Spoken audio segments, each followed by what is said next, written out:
Olá a todos, sejam todos bem-vindos à nossa aula de Filosofia do Direito. Hoje na última aula nós estudamos, né, os principais conceitos, a gente viu como é cobrado nas provas as questões de Hobbes, Locke, Rousseau, Hart, Foucault, Marx. E aí com isso a gente encerrou, né, os principais filósofos que são cobrados na prova.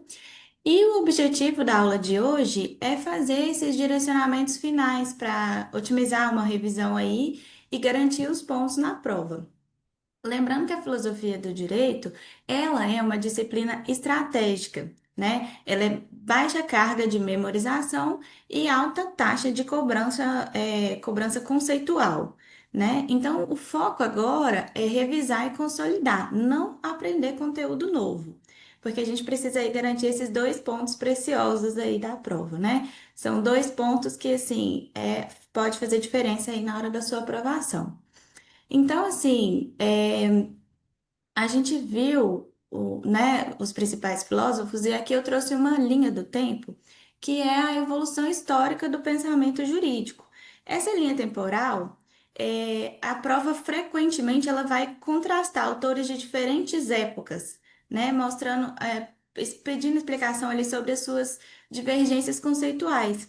Então, compreender essa progressão histórica, ela vai facilitar, a resolução de questões ali comparativas, né? Então, começando por Platão, Platão ele nos ensina que a justiça ela não é apenas uma convenção ou uma troca de interesses, mas uma ideia ali universal ligada ao bem, né? A sua famosa alegoria da caverna, da obra, né, mais importante de Platão, ela mostra que a gente não deve confundir a aparência com a essência, né? E para ele, o jurista ele sempre deve buscar a verdade e a ideia de justiça, não apenas as convenções sociais, né? Então, Platão ele vem com essa ideia aí que a justiça é sempre buscar a verdade e não ficar ligado às convenções sociais. Já o Aristóteles ele é mais prático. Ele vai dividir ali a justiça em justiça distributiva e justiça comutativa. Isso, gente, já caiu tantas vezes na prova, tantas vezes, nunca se sabe quando vai cair de novo. Então, é muito importante saber essa diferença entre justiça distributiva e comutativa. Porque para Aristóteles, o justo ele vai depender das circunstâncias.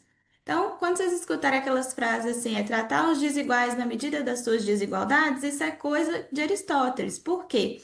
Porque para ele o justo vai depender ali do caso concreto, né? Então ele também vem com a ideia de equidade como forma de corrigir a lei quando ela se mostra rígida demais. E essa visão ela vai dialogar muito com a prática do direito, né? Que muitas vezes o direito, no caso concreto, ele exige a adequação aos princípios, né?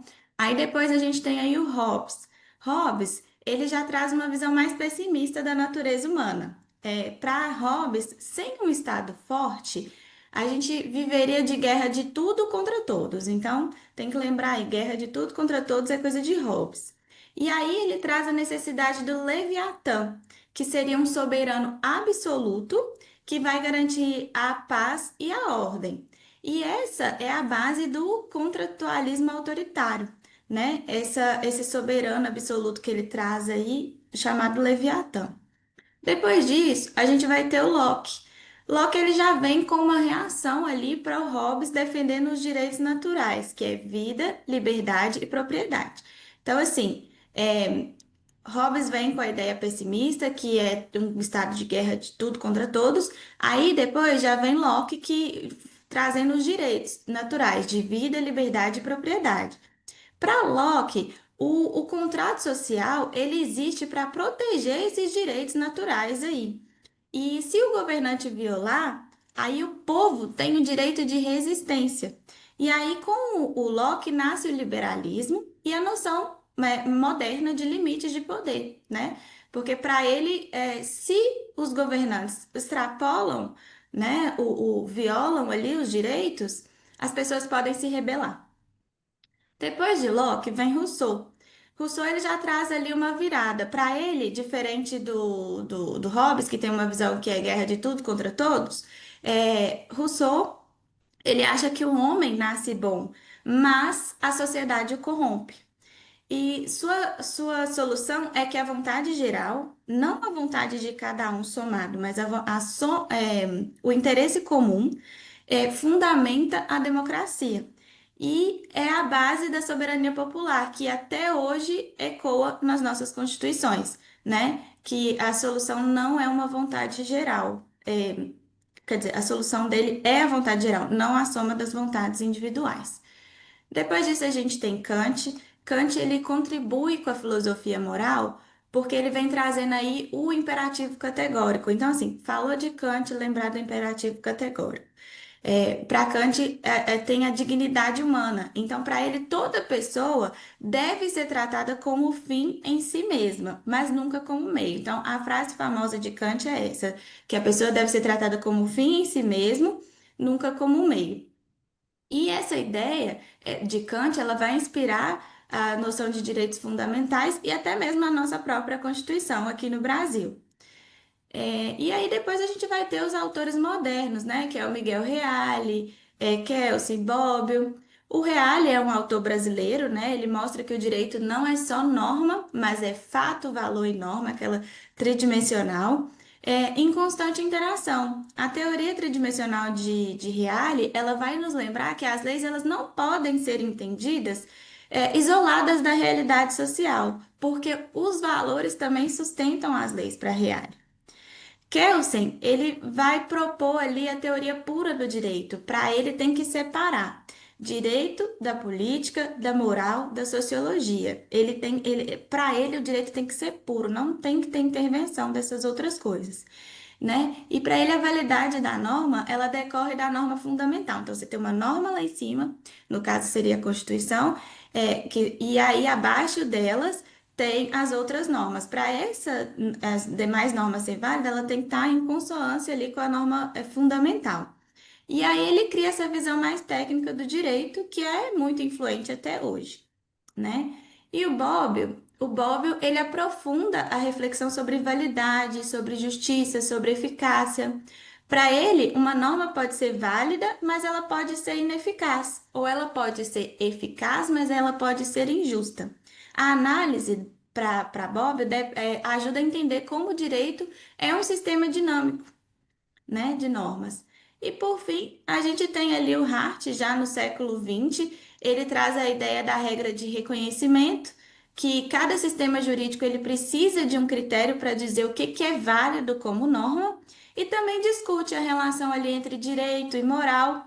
Diferente ali do Kelsen, ele reconhece que a moral ela influencia na estabilidade dos sistemas jurídicos.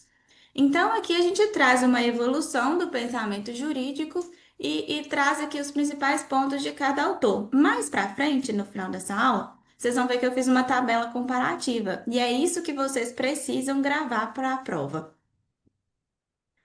Então, aí seguindo, a gente já falou um pouquinho de Platão, mas a gente tem que lembrar que Platão e Aristóteles, eles vêm aí como os fundadores mesmo, né? Para Platão, a justiça ela vai transcender o mundo sensível, ela existe como uma ideia perfeita que deve orientar tanto a alma quanto o Estado, né? Platão, ele traz ali o mundo das ideias, a justiça como ideia perfeita e eterna. A sua principal obra, né, a Alegoria da Caverna, ele vem falar ali de verdade absoluta.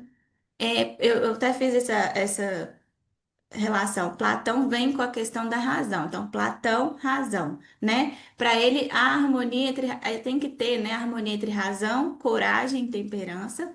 E para o Platão, o estado ideal, a justiça é uma virtude suprema da polis, né?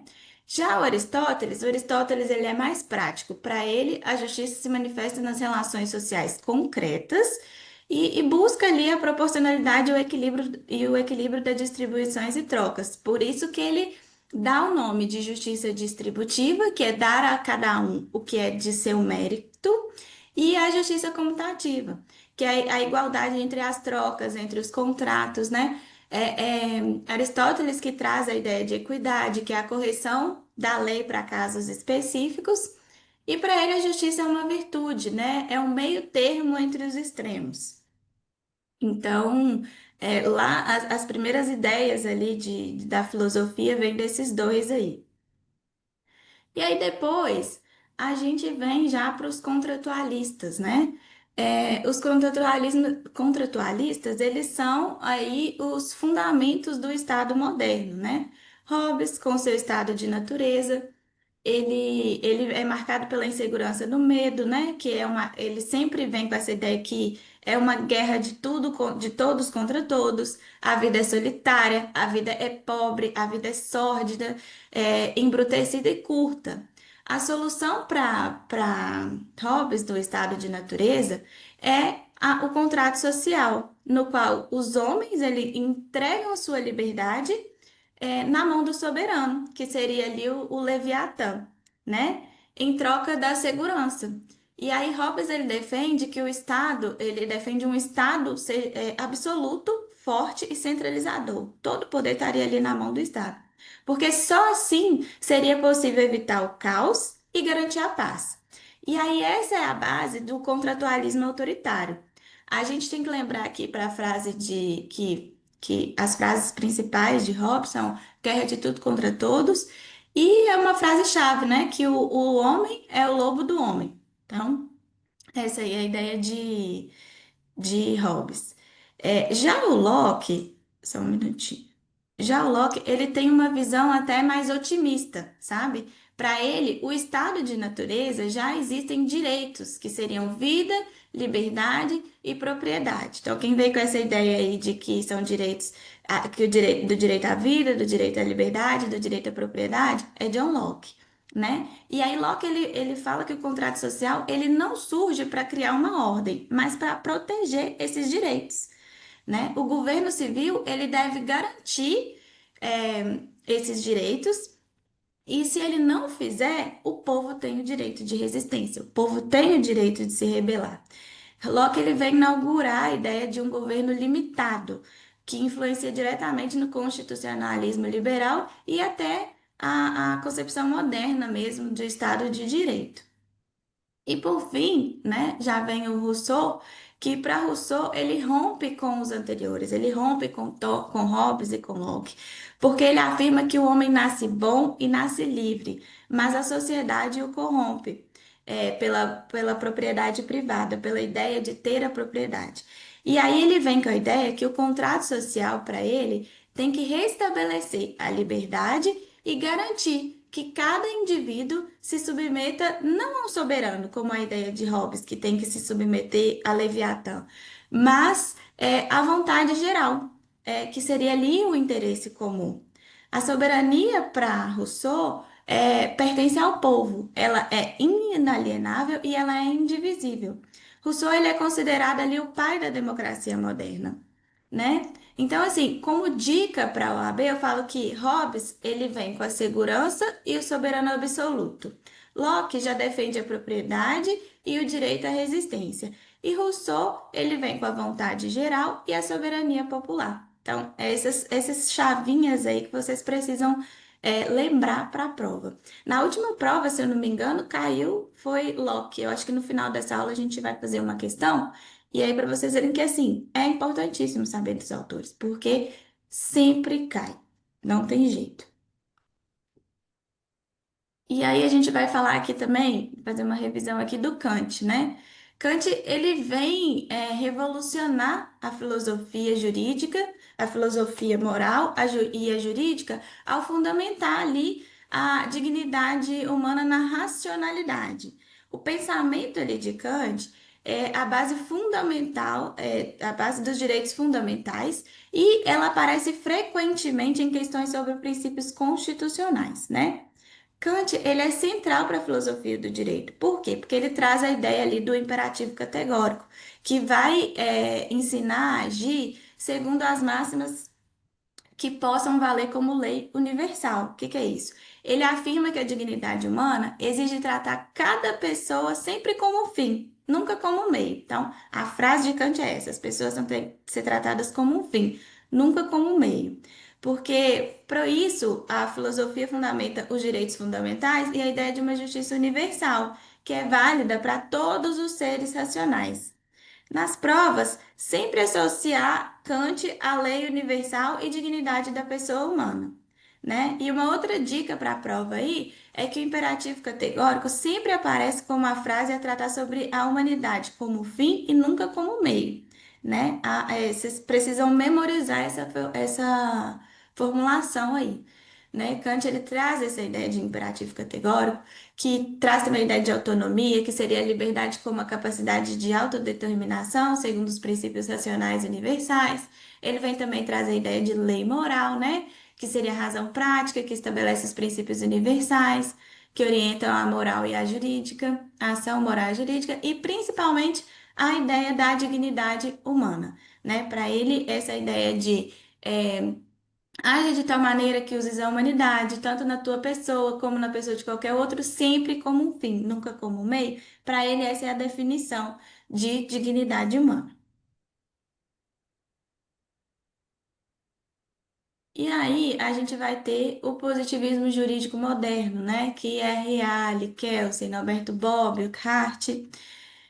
Esse positivismo jurídico moderno, ele busca compreender o direito como um sistema normativo autônomo e com diferentes abordagens aí sobre a validade, a eficácia e a função social das normas. Por isso que cada autor é, vai trazer uma ideia diferente, né? Esse slide aí, eu trouxe esse slide para resumir os quatro grandes nomes do positivismo, né? Reale, ele lembra que o direito, ele não é só uma norma, ele é também fato e valor. É a famosa teoria tridimensional, né? Fato para ele é a realidade social subjacente, o valor são os fins e as ideias de justiça, e a norma é a regra que integra o fato e o valor. E aí, tudo isso junto gera a teoria tridimensional defendida por ele. Já o Kelsen, ele, sempre lembrar disso, gente, ele separa, para ele o direito tem que ser puro, né? Não deveria ali ter influência da moral e da política, né? Ele separa o direito da moral, da política e defende que a norma fundamental pressuposta é a base de todo o sistema. Kelsen, ele coloca o seguinte, é aquela pirâmide normativa, que vai ter a hierarquia das normas. Para uma norma estar válida, ela tem que estar em consonância com a norma fundamental, que é a base da pirâmide. E para ele, a validade é diferente de justiça, né? Uma norma, ela pode sim ser válida, independente dela ser justa. E é o que acontece até hoje, nos dias atuais aí, né, do nosso direito. Já o Bobbio, ele vai destacar três critérios ali para analisar uma norma, que seria justiça, validade e eficácia. Para ele, a justiça vai ser a adequação ali de valores e a valores morais, né? A validade, ela vai depender ali se ela está em conformidade com as normas superiores, um pouco ali da ideia de Kelsen também. E para ele, a eficácia, uma norma vai ser eficaz se houver observância social efetiva, se realmente for realizada pela sociedade, né? É, e aí ele mostra que para uma norma pode ser válida, mas não necessariamente justa. E por fim, a gente vai ter o Hart, né? O Hart ele vem modernizando ali o positivismo para falar de regra de reconhecimento, que é o quê? Que é o critério que define o que é válido como direito em cada sociedade. Esse critério, ele identifica as normas jurídicas válidas, né? Regra de reconhecimento é para identificar se aquela norma é válida. E aí ele vai dividir essas normas em primárias e secundárias. É uma estrutura ali complexa do sistema jurídico. E ele tem ali, por isso que ele é assim, ele moderniza, né, o positivismo, porque ele cria uma renovação ali da teoria positivista, tá? Então, assim, eu separei esse slide aí para vocês, porque essas regrinhas aí, esses itens de cada um, vocês precisam gravar, memorizar. Porque aí, na hora que vier a questão, vocês já vão bater o olho e lembrar o que que significa. Então, assim, estuda, anota isso aí de cada filósofo, porque não tem que ficar memorizando muita coisa, mas tem que lembrar, dos principais pontos de cada autor, cada filósofo. E aqui eu trouxe uma tabela comparativa, né? Essa tabela é um resumo mesmo estratégico para vocês, que aí vocês vão memorizar, né, as palavras-chave de cada autor, e elas vão ser suficientes aí para vocês resolverem as maiorias das questões de filosofia de direito na OAB, né? Então, vamos lá. O filósofo e qual que é a ideia central? Platão, né? Platão ele traz a justiça como uma ideia perfeita no mundo das ideias. Aristóteles, ele vai trazer a ideia de justiça distributiva e comutativa, né? A justiça distributiva seria o mérito e a comutativa seria ali de igualdade. Hobbes, ele traz ali um estado forte, que é Leviatã, é guerra de tudo contra todos. Locke, ele traz os direitos naturais, vida, liberdade, propriedade, mais o direito à resistência.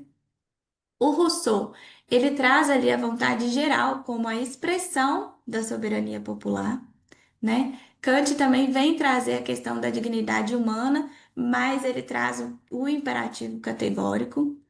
O Reale, ele traz a teoria tridimensional, fato, valor e norma. Kelsen, ele vai trazer a norma fundamental pressuposta, validade diferente de justiça.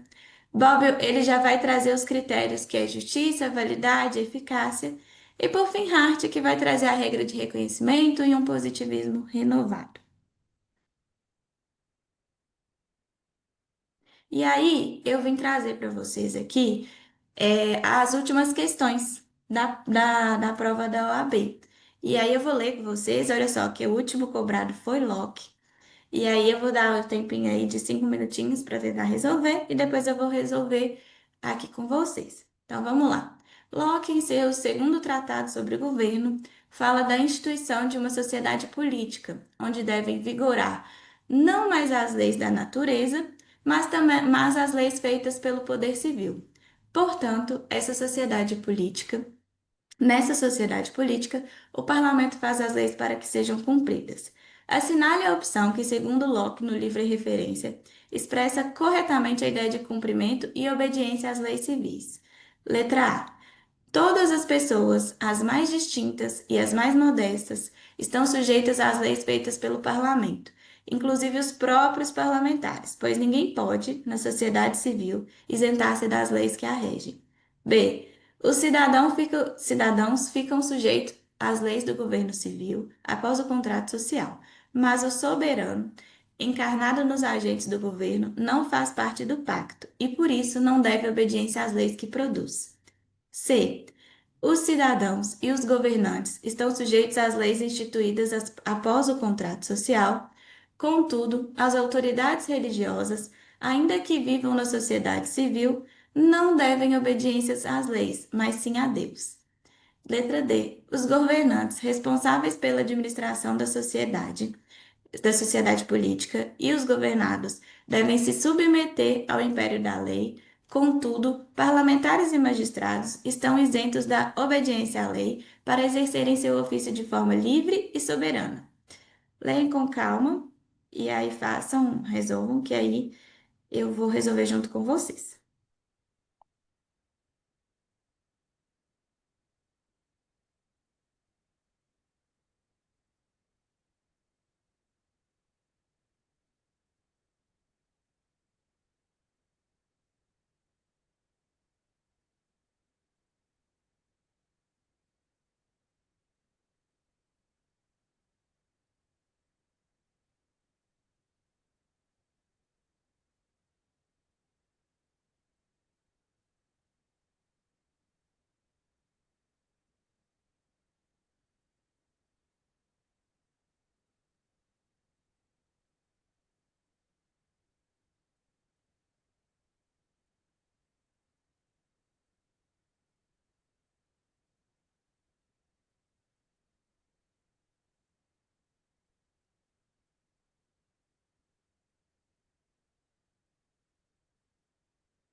Bom, então vamos lá. Deixa eu só ver como é que eu consigo. Aqui. Qual a alternativa, então, que está correta? A alternativa correta aqui é a letra A. Por quê? Porque para Locke, ele vai defender a ideia de que na sociedade civil, todos são iguais perante a lei. E as normas estabelecidas pelo parlamento, ela vincula indistintamente é, governantes e governados. E aí e isso vai garantir que ninguém esteja acima da lei. E esse é um princípio fundamental do constitucionalismo moderno e do Estado de Direito. Então, sim, todas as pessoas, aqui ó, das mais distintas e as mais modestas, estão sujeitas às leis feitas pelo parlamento, inclusive os próprios parlamentares, porque ninguém, pois ninguém pode, na sociedade civil, isentar-se das leis que a regem. Então, essa é a ideia ali central, né, do pensamento de Locke. E as outras alternativas estão erradas por quê? Os cidadãos ficam sujeitos às leis do governo civil após o contrato social, mas o soberano, essa ideia de soberano aí, ela vem com a teoria de Hobbes, não tem a ver com o Locke. Porque aí Hobbes, o soberano, ele não faz parte realmente do contrato social e não está sujeito às mesmas obrigações que os súditos.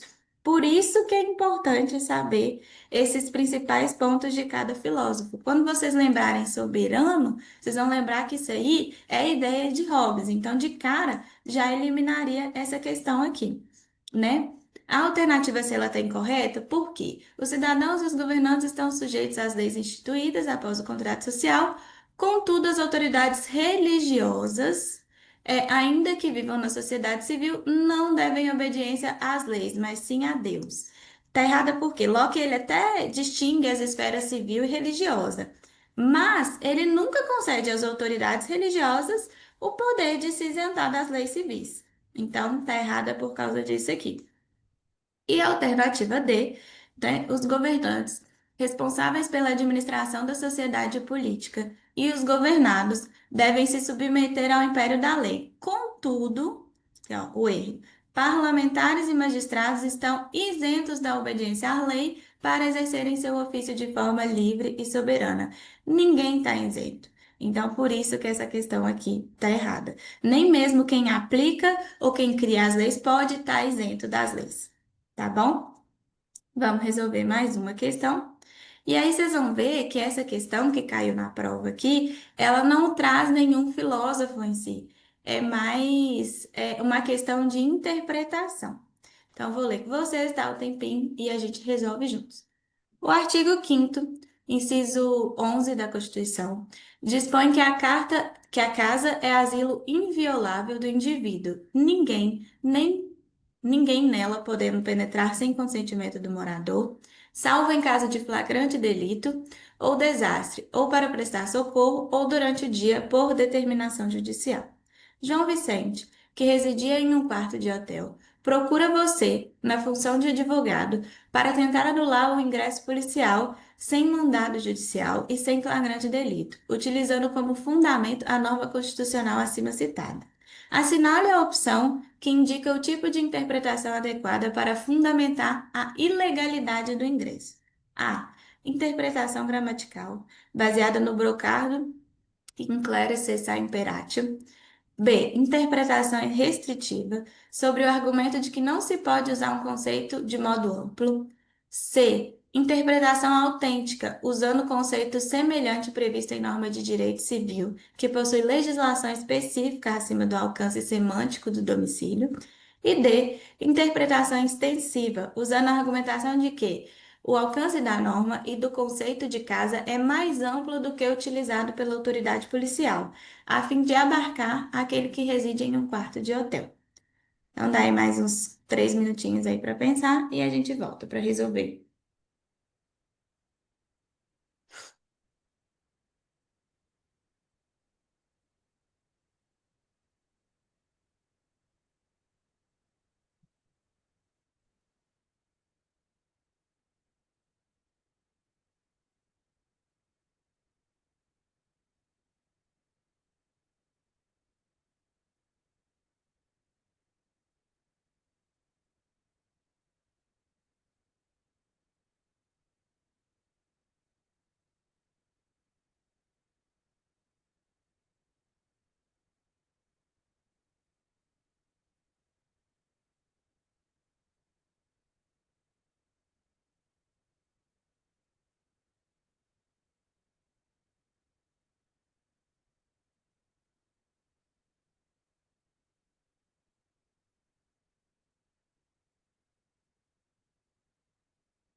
Vamos lá resolver essa questão. Essa questão aqui, João Vicente está querendo o quê? Ele residia em um quarto de hotel e eles estão tentando entrar lá sem ingresso policial e sem mandado judicial e sem flagrante. Estão tentando entrar lá com o ingresso policial sem mandado de.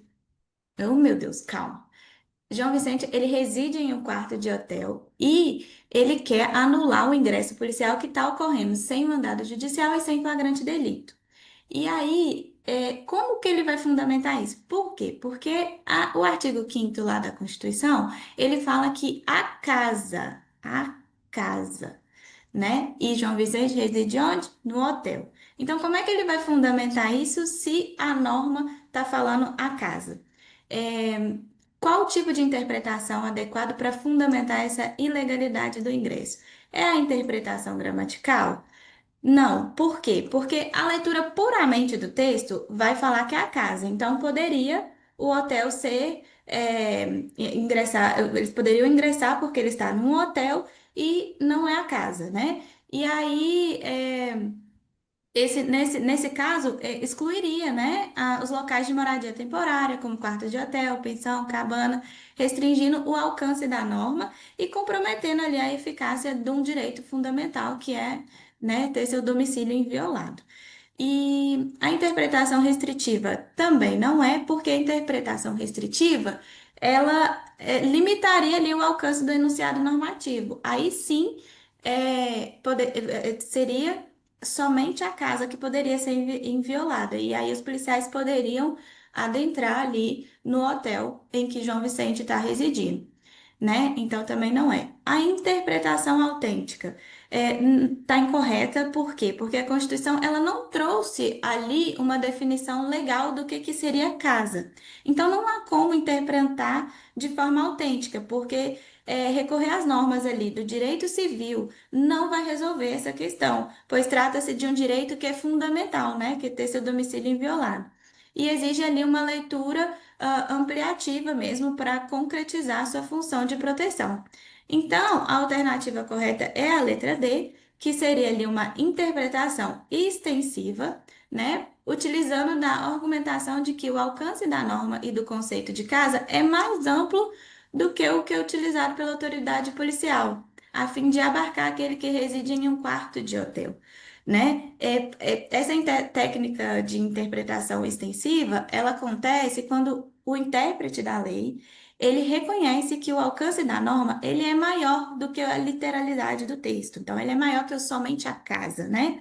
Ele amplia ali o significado de uma expressão para poder abarcar as hipóteses que, embora não esteja literalmente descrita, imagina se a Constituição fosse descrever a casa, o hotel, a moradia temporada, a residência não fixa, né? Não tem como. Então tem que haver essa interpretação, né? No caso, o tema casa, ele tem que ser entendido de forma extensiva, aqui, ó, extensiva e vai abranger ali não só a residência fixa, mas também um espaço em que o indivíduo desenvolva sua vida privada e ainda que seja de forma transitória, como por exemplo, um quarto de hotel. Então essa questão aqui, você vê que ela é mais de interpretação mesmo do que de gravar conceitos e tudo mais, como é o caso de quando a gente está tratando dos filósofos. Então, por isso, gente, separei aqui para vocês algumas dicas para vocês revisarem para fazer essas duas questões aí de filosofia, que vai ser o quê? Revisar a tabela comparativa, né? Foque ali nas diferenças conceituais dos autores. A OAB adora questões que contrastam filosofias diferentes, especialmente entre contratualistas e positivistas. Resolver questão não tem jeito melhor de estudar para filosofia do que resolvendo questão. Pega questões anteriores e vai resolvendo. Muitas vezes, quando vocês fizerem muitas questões, vocês vão ver que são padrões muito parecidos. Então, seja depois de um tempo, você vai bater o olho e vai ver, já vai saber qual que é a resposta certa, sabe? Identificando ali padrões de cobrança, a filosofia tem questões muito previsíveis, né? Aproveite essa vantagem estratégica. É o que eu tô falando. Faça questões, muitas questões, que vocês vão bater o olho e vão saber do que tá falando.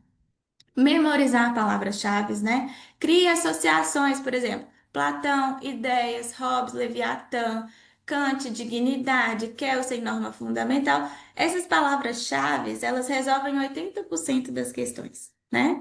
E uma revisão aí diária de 15 minutos, filosofia só cai duas questões, mas são dois pontos que são fáceis.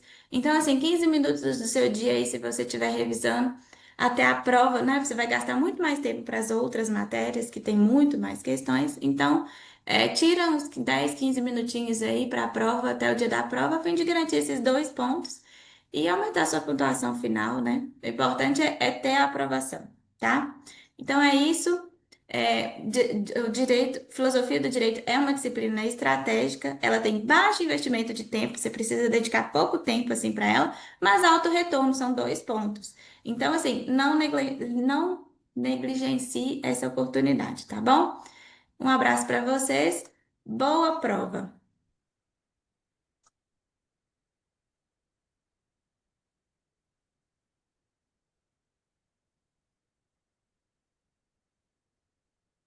Ah, a gente vai fazer um intervalo agora, e daqui 20 minutinhos eu volto com a revisão de direitos humanos, tá bom?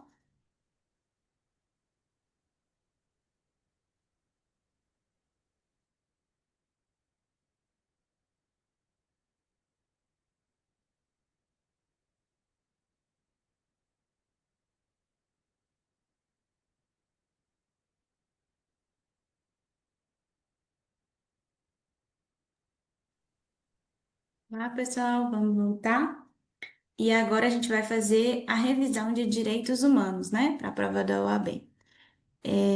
A gente, nas últimas aulas, né, a gente resolveu várias e várias questões da OAB de Direitos Humanos e eu falei que não é interessante a gente trazer matéria e tudo porque é muito letra de lei e tudo mais. Mas aí eu trouxe hoje para vocês uma revisão mesmo sobre os principais temas cobrados e ao final a gente resolve as duas últimas questões da prova para a gente ver como é que foram as últimas questões, tá? Então, começando. A gente só organizar aqui, peraí, que tá, não tô vendo os slides. E aí eu venho trazendo os assuntos mais cobrados, né? A gente vai ter ali o Sistema Global ONU, né? O Sistema Regional, os tratados internacionais. O que vocês precisam estudar? São esses principais cinco pontos aqui, né? Sistema Global ONU, Sistema Regional, tratados internacionais, lei de imigração e Constituição, né? Que é onde tá as principais, questões ali dos direitos humanos, né? Então, assim, a gente vai ter aí no Sistema Global ONU, que vai envolver alguns órgãos ligados, né, como o Conselho de Direitos Humanos, o Alto Comissariado, o sistema. A gente vai ter também os sistemas regionais ali, que os sistemas do quais o Brasil ele está vinculado, né, via a Comissão Americana de Direitos Humanos. É, mas aí a gente vai ver cada um daqui para frente. Então vamos lá. O Sistema Global da ONU. Quais que são os órgãos principais dentro do Sistema Global da ONU? O Sistema Global ONU, ele é ligado à ONU, né? E ele busca estabelecer normas universais de proteção dos direitos humanos. Ele é composto por diferentes órgãos e as funções desses órgãos, elas são distintas, né? O primeiro ali seria o Alto Comissariado das Nações Unidas para Direitos Humanos. O que que esse Alto Comissariado faz? Ele vai atuar ali na promoção e no monitoramento, recebendo denúncias e relatórios, né, referente a violações ali de direitos humanos. A gente tem também o Conselho de Direitos Humanos da ONU. O que que esse conselho faz? Ele é um órgão político formado por estados, né, responsável por discutir violações, emitir recomendações, e também criar comissões, de investigação. Peraí, só um minutinho que meu WhatsApp tá aberto, senão vai ficar. Opa, peraí. Só fechar aqui, que senão vai dar barulho aí para vocês.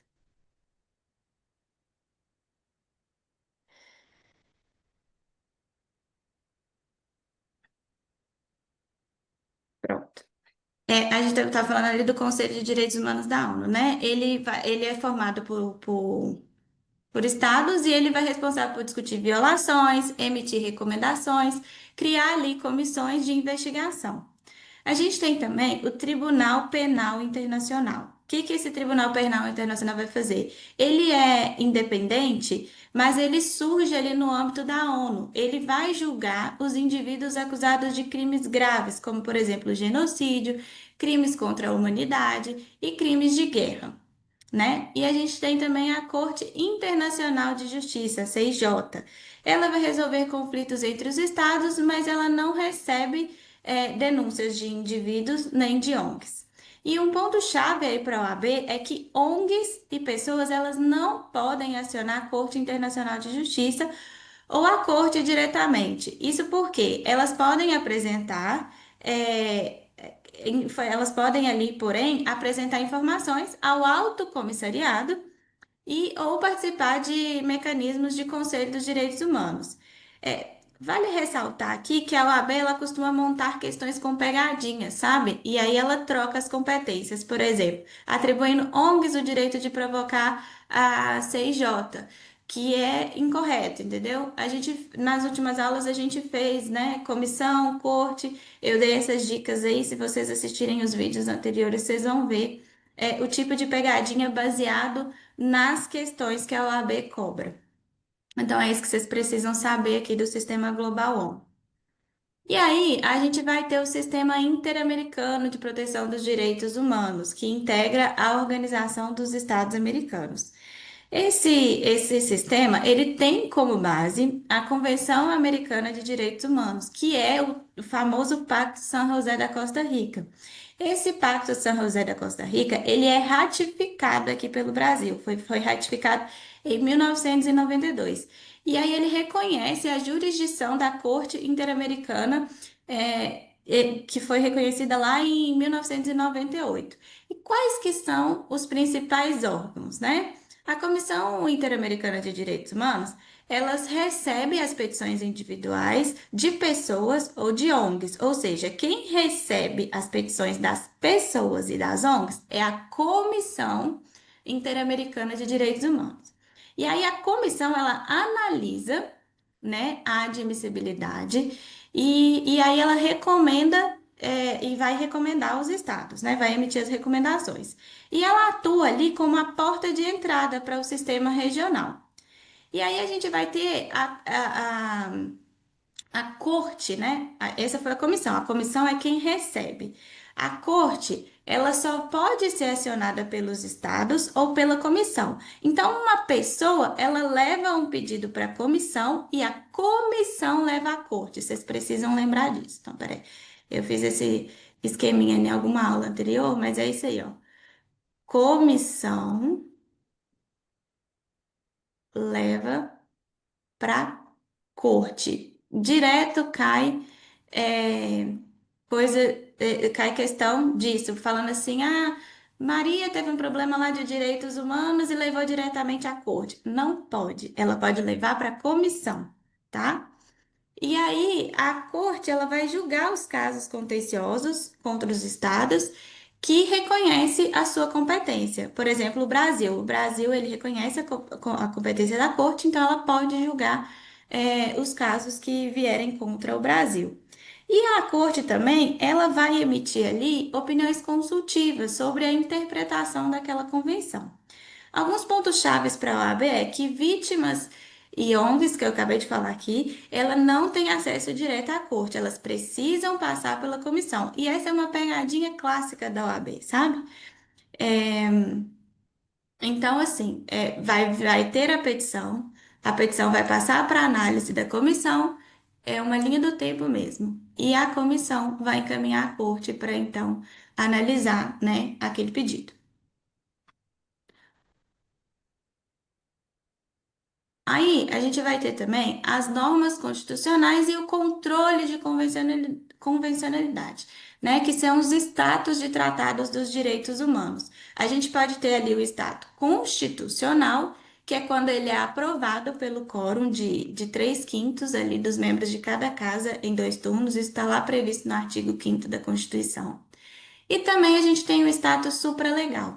São demais tratados dos direitos humanos, eles estão acima das leis, mas eles estão abaixo da Constituição. E aí que vem esse controle de convencionalidade, que é o quê? Ele é o exame de compatibilidade entre as leis internas e os tratados internacionais de direitos humanos que o Brasil ratificou. Não adianta a nossa Constituição falar uma coisa, nossas leis falar uma coisa, aí o Brasil aderir a um tratado que não converge, sabe? Então precisa de haver esse controle de convencionalidade, né?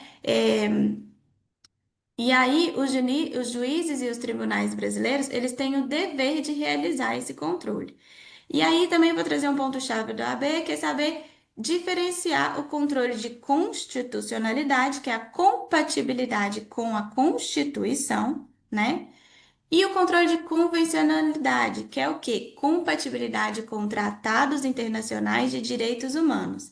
E esse tema foi cobrado em prova recente. Nas últimas aulas, a gente também resolveu questão que fazia essa pegadinha aí, né? E aí, seguindo, a gente vai ter também o direito dos migrantes e dos refugiados.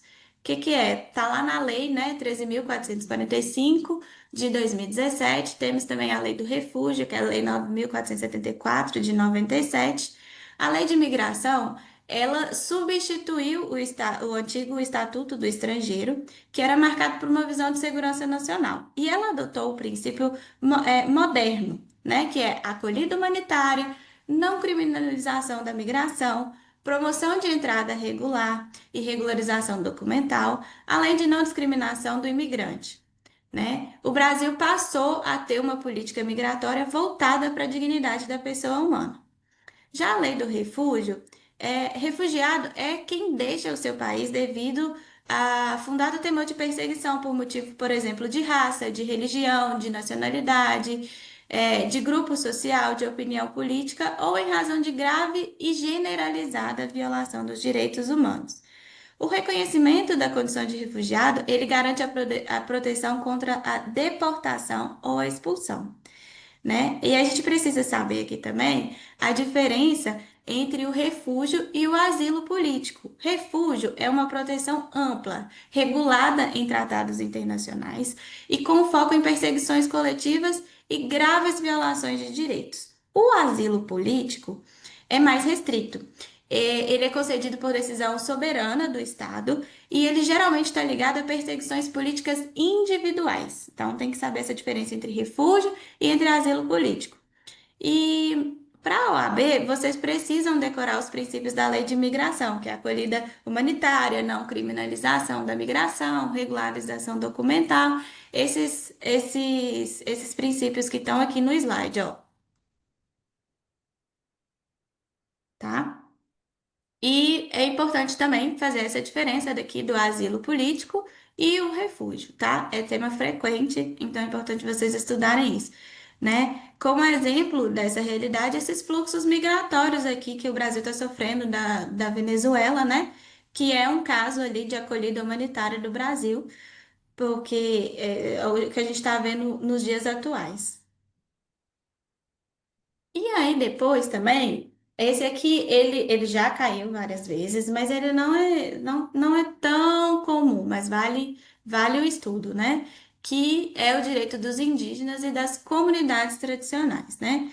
Tem ali a Convenção 169 da OIT, ela foi ratificada pelo Brasil em 2004 e ela garante às comunidades indígenas e tradicionais o direito a uma consulta prévia, livre e informada, sempre que medidas administrativas ou legislativas possam afetá-las, tá? Essa consulta, ela deve ser feita por meio das instituições representativas, dessas comunidades, respeitando a sua organização social e a sua cultura, tá?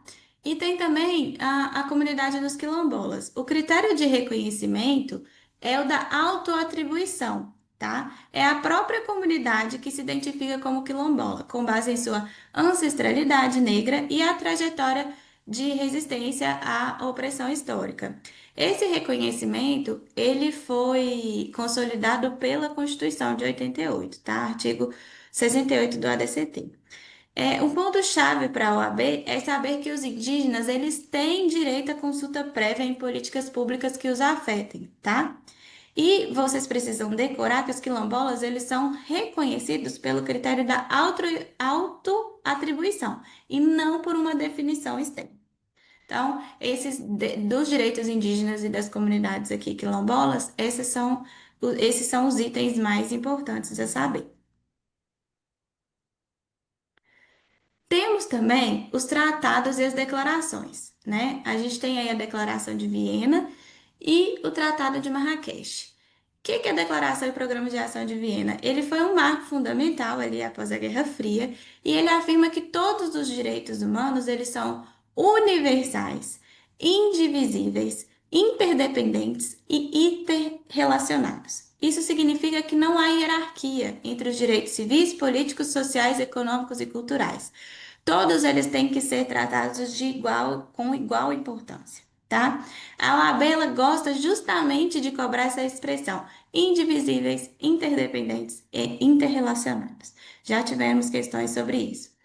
Já o Tratado de Marrakech, ele é voltado ali para garantir acesso e cultura à informação às pessoas cegas, com deficiência visual ou com dificuldades para ler textos impressos.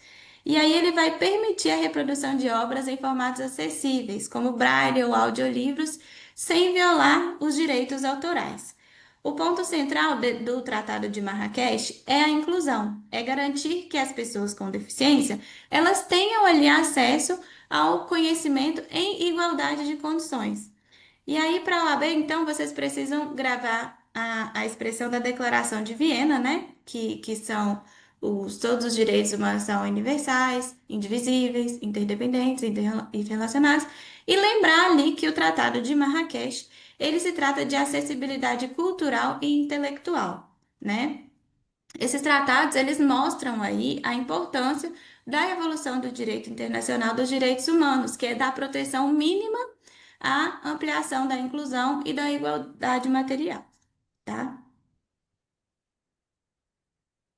E aí, a gente vai ter aqui as convenções aqui também de Genebra, né? Como o direito internacional humanitário, as convenções de Genebra. O que que são? São quatro tratados que formam como base o direito internacional humanitário. E esse ramo ele é voltado para proteger as pessoas em situações de conflito armado. Eles regulam desde a proteção de prisioneiros de guerra civis em área de conflito. Um artigo que é muito comum é o artigo terceiro, que ele aplica-se inclusive a a conflitos armados sem caráter internacional, né, dentro de um mesmo estado. E aí ele determina o tratamento humano a todos que não participam diretamente das hostilidades. E aí ele proíbe assassinatos e execuções sumárias, tortura e tratamentos cruéis, humilhantes ou degradantes, mutilações, tomada de reféns, julgamento sem garantias mínimas, sabe? Esse artigo terceiro aqui, ele é essencial para a prova. Ele garante tratamento humano em todos os conflitos armados, inclusive conflitos internos. Isso aqui caiu em uma das últimas provas aí, né? E o que que ele vai proibir? Ele proíbe tortura, assassinato, mutilação e tratamento cruel e degradante, né? Ele vem ali estabelecer um padrão mínimo, uma regra mínima de proteção em todas as situações de guerra e conflito, tá?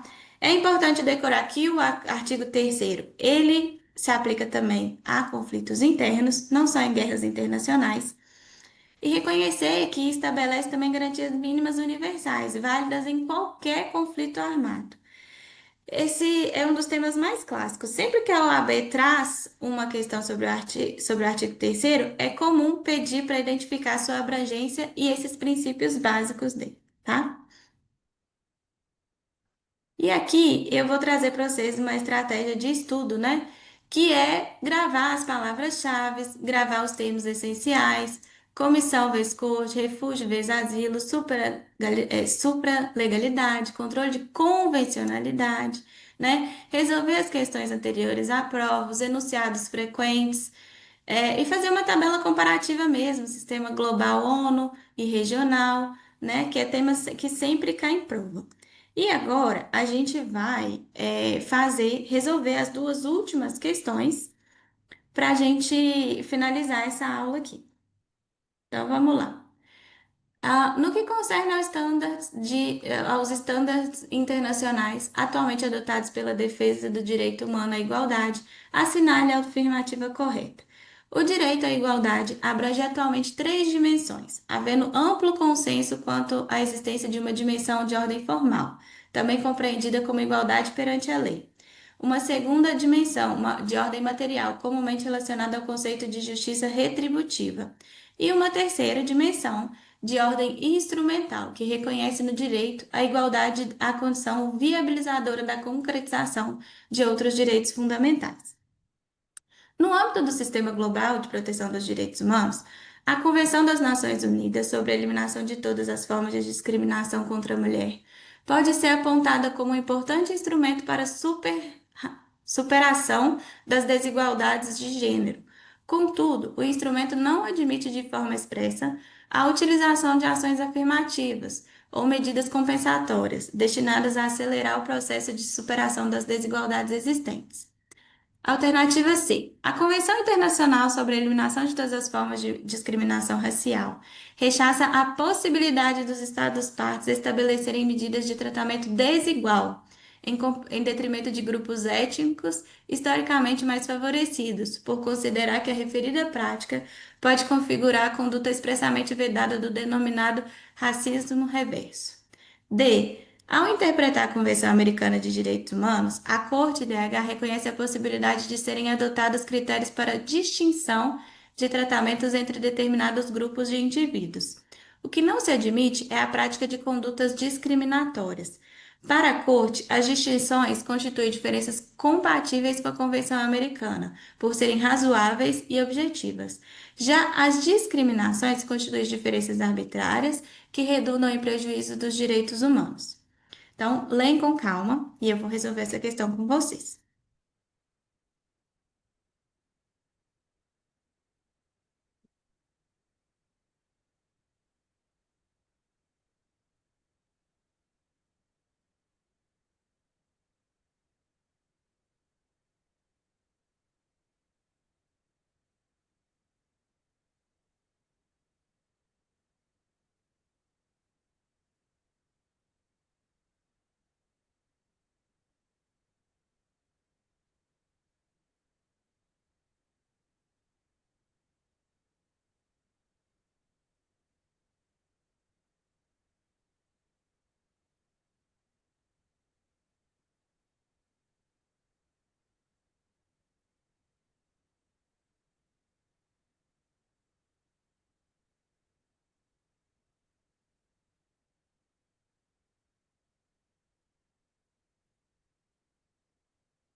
Bora lá resolver então, ó.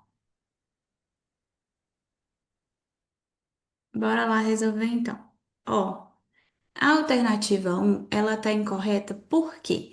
Porque aqui, ó, tá falando que o direito à igualdade abrange atualmente três dimensões, mas na verdade não são três, são duas.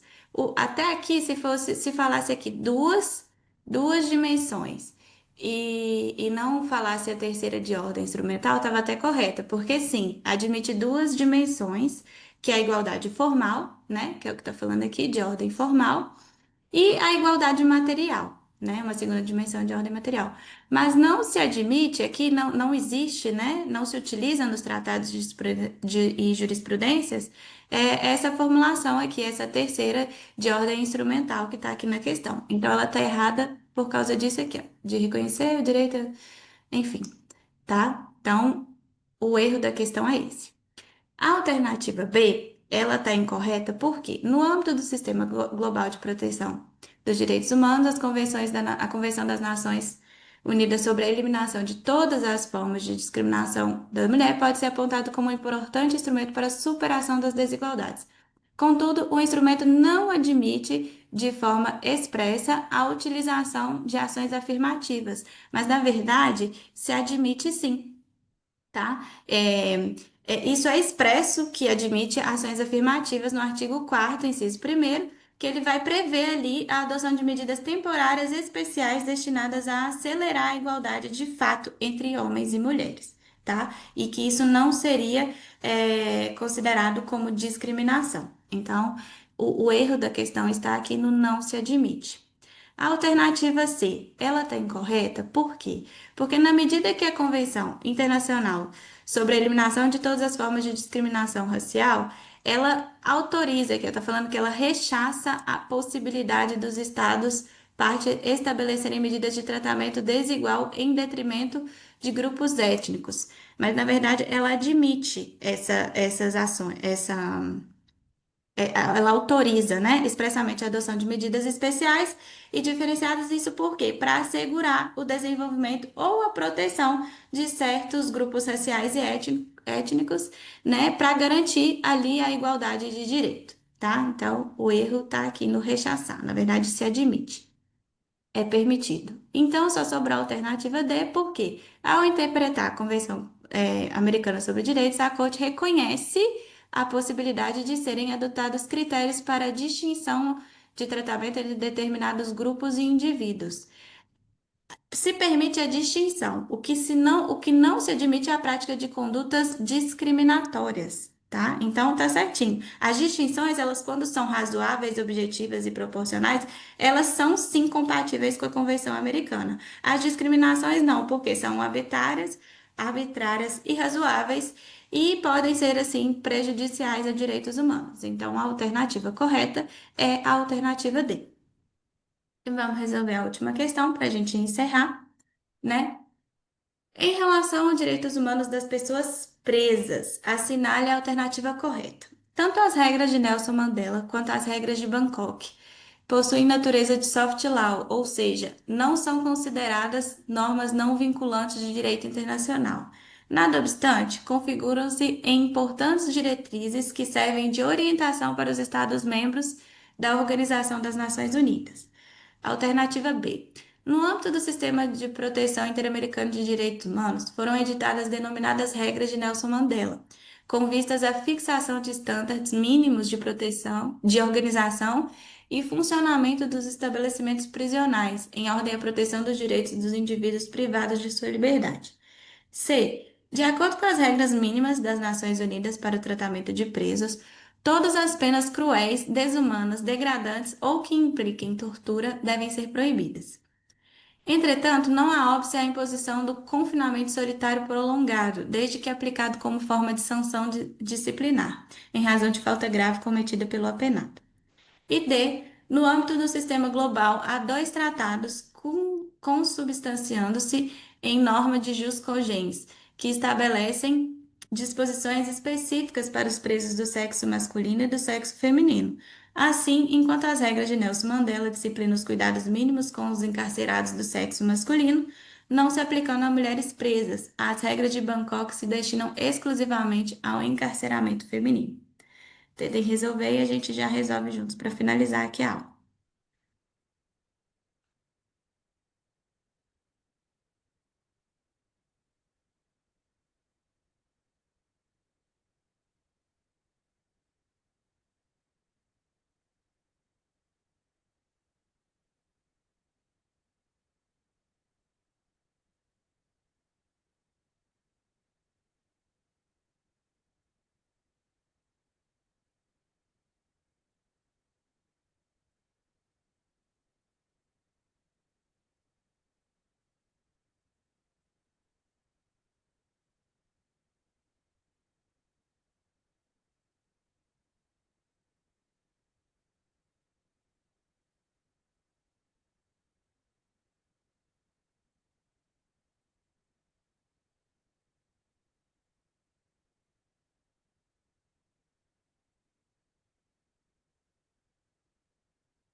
Bom, vamos lá resolver.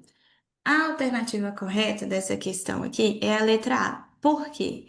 Tanto as regras de Nelson Mandela quanto as regras de Bangkok possuem natureza de soft law, ou seja, realmente elas não são consideradas normas, são consideradas normas não vinculantes do direito internacional. Mas elas são importantes diretrizes que servem de orientação para os Estados membros das organizações das Nações Unidas, né?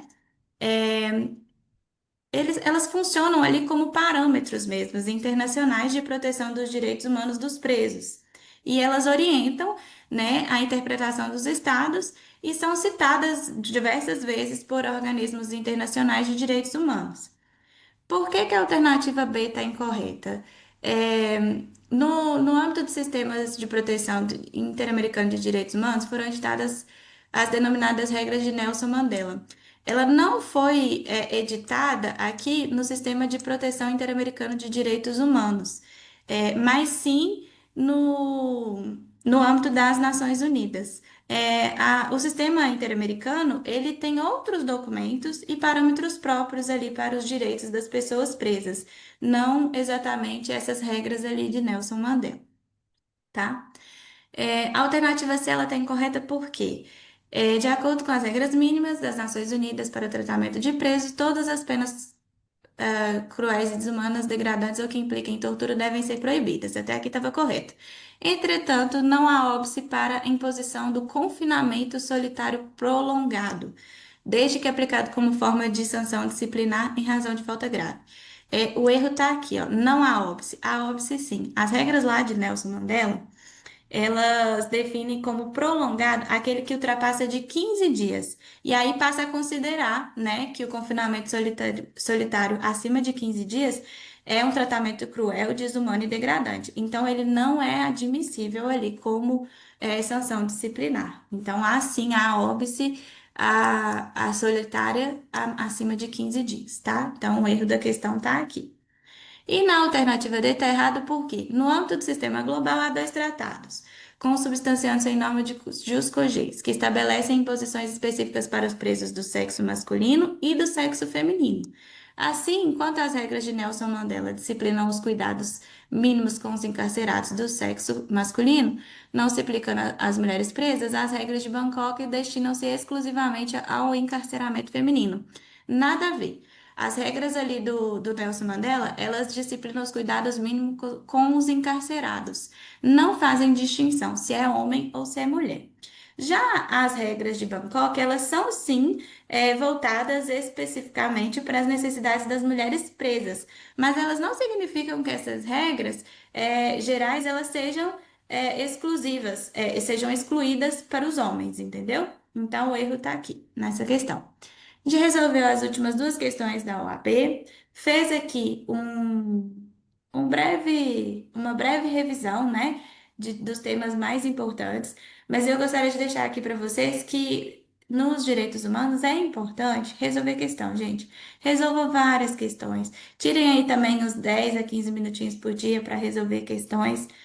E porque a melhor forma de estudar é resolvendo questões dessas matérias. Porque, assim, se vocês forem ficar pegando letra de lei para ficar estudando, é muita coisa, tem outras disciplinas para dedicar. Mais, né, que precisam mais de dedicação do que essa.